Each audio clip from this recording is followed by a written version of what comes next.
ప్రపంచ అగ్రదేశమైనటువంటి అమెరికా ఎలక్షన్స్లో మొన్న ట్రంప్ గెలవడం జరిగింది. అసలు ఈ ట్రంప్ ఎవరు? అంతకుముందు రాజ్యాధికారాన్ని బాగా అనుభవించినటువంటి వ్యక్తి, మొదటి వ్యక్తిగా మరి కఠినాత్మకమైనటువంటి నిర్ణయాలు తీసుకుంటానని చెప్పాడు. వాళ్ళ అమ్మ ఇవాంకా ట్రంప్ కూడా మనకి భారతదేశంతో సత్సంబంధాలన్నీ కూడా ఉన్నాయి వాళ్ళకి. వాళ్ళు వచ్చారు. ఇవాంకా ఇండస్ట్రియలిస్ట్, మన ఉపాసన రెడ్డి వచ్చింది, తర్వాత ఈ ఉమెన్ ఎంపవర్మెంట్ కోసం కేటీఆర్ వెళ్ళాడు. ఇలా అంతా కూడా కార్యక్రమాలన్నీ కూడా మనం చూసాం కళతో. అలాగే మధ్యలో ఏమైందంటే ఒక 5 సంవత్సరాల దీంట్లో కాలంలో జనరల్గా రిపబ్లిక్ పార్టీ నుంచి తను చేస్తారు కాబట్టి ఆపోజిట్ పార్టీ మనకి ఎలాగా డిఎంకే అన్నా డిఎంకే ఎలాగైతే మెడ్రాస్లో ఒక 5 సంవత్సరాలు వీళ్ళకి ఇస్తారో, ఒక 5 సంవత్సరాలు వాళ్ళకి ఇస్తారో, అలా వాళ్ళు ఏం చేస్తారంటే ఈ సంవత్సరం జో బైడెన్ గెలుస్తాడు అనుకున్నారు. కానీ జో బైడెన్ అసలు ఎన్నికల్లో పాల్గొనలేదు. ఆయన తరపున కమలా హ్యారిస్ పాల్గొంది. అసలు నాసా రిపోర్ట్స్లో నేను జాతకాలు చూసినప్పుడు ఏమనుందంటే ఇండియన్ ఆరిజిన్ ఎవరో ఒకళ్ళు మనం అగ్రదేశాలని పరిపాలిస్తారు అని చెప్పి, ఎప్పుడు లాస్ట్ 2 years బ్యాక్ మనకి ఇంగ్లాండ్లో బ్రిటిష్ ఎలక్షన్ జరిగినప్పుడు కూడా మనకి రిషి సునాక్ వస్తాడు అని చెప్పాను, ఇండియన్ ఆరిజిన్ అని. అప్పుడు సుధామూర్తి ఆంటీ నాకు బాగా పరిచయం, ఇన్ఫోసిస్ నారాయణమూర్తి గారు ఇన్ఫోసిస్ అప్పుడు స్టార్టింగ్ అప్పటి నుంచి కూడా. అందుకని మేము మా ఫ్రెండ్స్ అంతా కూడా సుధామూర్తి గారి దగ్గరే పనిచేస్తున్నారు. ఎంశేషు అని ఇన్ఫోసిస్లో చేస్తాడు. అలాగే రవి నిమ్మగడ్డ అని చెప్పేసి ఇప్పుడు యూఎస్ నుంచి హైదరాబాద్కి వచ్చాడు. అతను కూడా ఇన్ఫోసిస్లో కంటిన్యూస్ కంపెనీస్లో, వీళ్ళంతా ఐఐటి మెడ్రాస్ స్టూడెంట్ మేము కాబట్టి ఆయన కూడా ఐఐటి మెడ్రాస్ చేశాడు. సో ఈ రకంగా వాళ్ళంతా కూడా ఈ చేసిన తర్వాత ఖచ్చితంగా నేను చెప్పిన ప్రిడిక్షన్స్ ప్రకారమే రిషి సునాక్ అనేటటువంటి వాడు రావడం జరిగింది.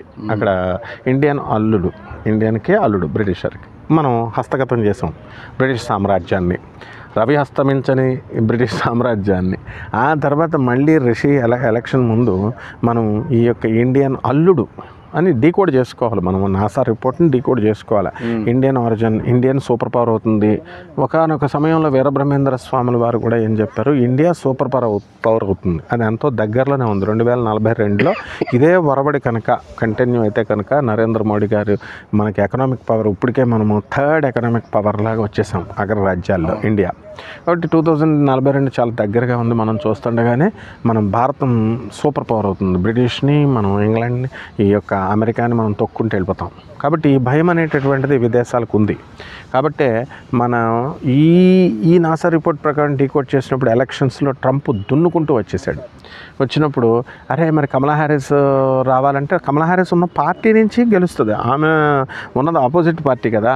అందువలన ఇప్పుడు జరిగింది వైస్ ప్రెసిడెంట్ ఎలక్షన్లో మన ఇండియన్ అల్లుడు అయ్యాడు. విజయవాడ అమ్మాయి వాళ్ళ హస్బెండ్ గెలిచాడు, అమెరికన్ వైస్ ప్రెసిడెంట్గా గెలిచాడు. మొత్తం మీద నాసా ఎప్పుడు కూడా రిపోర్ట్ డీకోడ్ చేసుకుంటే మనకి ఎప్పుడు కూడా మనకి తప్పు చెప్పదు. ఈ విధంగా అసలు ట్రంప్ రావడంలో వ్యూహం ఏమిటిరా అంటే మనకి భారతదేశానికి అక్రమ వలసలను అణిచేస్తున్నాడు ఆయన. ఇప్పుడు ప్రతి ఒక్కళ్ళు H1B వీసా అని, స్టూడెంట్ వీసా అని, విజిటింగ్ వీసా అని రకరకాలుగా అమెరికాలోకి వెళ్ళిపోవడం. ఆ తర్వాత మరి వాళ్ళ దేశం వాళ్ళది కదా, వాళ్ళు ఇప్పుడు అందరూ వెళ్ళిపోయాడు కూర్చుంటే, ఇప్పుడు కేసీఆర్ గారు ఆ సమయంలో ఆంధ్ర వాళ్ళందరికీ గోడ కట్టిచ్చేస్తారన్నారు బోర్డర్ దగ్గర. అలాగా అమెరికన్ ట్రంప్ ఏంటంటే మొండోడు కాబట్టి ఖచ్చితంగా ఈసారి అది వ్యూహం ఏంటంటే భారత్ను సూపర్ పవర్ కింద ఎదగనివ్వకుండా చేయడం అనేది ట్రంప్. అందుకే ఎలాన్ మస్క్ వీళ్ళంతా కూడా హెల్పింగ్లు చేసుకొని వాళ్ళంతా ఒక కోయిలేషన్ కింద వచ్చి ఒక అగ్రిమెంట్కి వచ్చి వీళ్ళు ఇది చేశారనమాట. అలాగే మీరు గమనిస్తే నాసా యొక్క దీన్ని కల్పనా చావ్లాని పంపించారు. భారత ఆరిజిన్ని ఒక్కొక్కరిని పంపిస్తున్నారు. రెండోసారి ఇప్పుడు ఆమె డేంజర్లో ఉంది, చనిపోయింది. ఆ తర్వాత ఇప్పుడు సునీత విలియమ్స్ గారు ఈమె వెళ్ళారు. చాలా కాలం 3-4 నెలలు పైన ఉండిపోవాల్సి వచ్చింది, మళ్ళీ కిందకి రాలేదు. కాబట్టి ఇవన్నీ కూడా ఏదన్నా వ్యూహం ఉందా ఇండియాని సూపర్ పవర్ కింద అడ్డుకోవడానికి, ఇండియన్ టెక్నోక్రాట్స్ని మనం ఆపడం అనేటటువంటిది ఏమైనా వ్యూహం ఉందా అని చెప్పేసి ముందు అనుకున్నారు. కానీ సునీత విలియమ్స్ తిరిగి వస్తుందని నేను అనేకమైన వీడియోస్లో నేను చెప్పాను. కాబట్టి అనుకున్నట్టుగానే ఆమె త్వరలో రాబోతుంది. మొత్తం మీద ఇంటర్నేషనల్ ఎయిర్ స్పేస్ స్టేషన్లోకి చేరుకోగలిగింది. కాబట్టి ఏదైనా మొత్తం మీద భారతీయులకి ఈ ట్రంప్ అంతా ఇదేం కాదు, కొంచెం గొడ్డలు పెట్టే. అంటే మోడీ కూడా మన మనకి సత్సంబంధాలు ఎంత ఏర్పాటు చేసినప్పటికీ, ఎంత ఇది చేస్తున్నప్పటికీ కూడా మనకి ఈయన గొడ్డలి పెట్టు ట్రంప్, ఇదే వ్యూహం, అంతకు మించి వ్యూహం ఏం లేదు, ఏమి లేదు. భారత అక్రమ వలసల్ని అడ్డుకట్టు వేయడం, వీళ్ళనంత వరకు తగ్గించడం, ఇది ఇండియాని సూపర్ పవర్ కింద కాకుండా అమెరికా చేతిలోనే, అగ్రరాజ్యం చేతిలోనే ఉండాలి, ఆ సూపర్ పవర్ స్టేటస్ని తానే పెట్టుకోవాలని. కానీ ట్రంప్ అనుకున్నట్టు అది ఏం జరగదు. ఖచ్చితంగా మనం సూపర్ పవర్ విశ్వగురు అవుతుంది, అవుతాం, మనమే అవుతాం. బ్రహ్మేంద్ర స్వామి వారు చెప్పారు.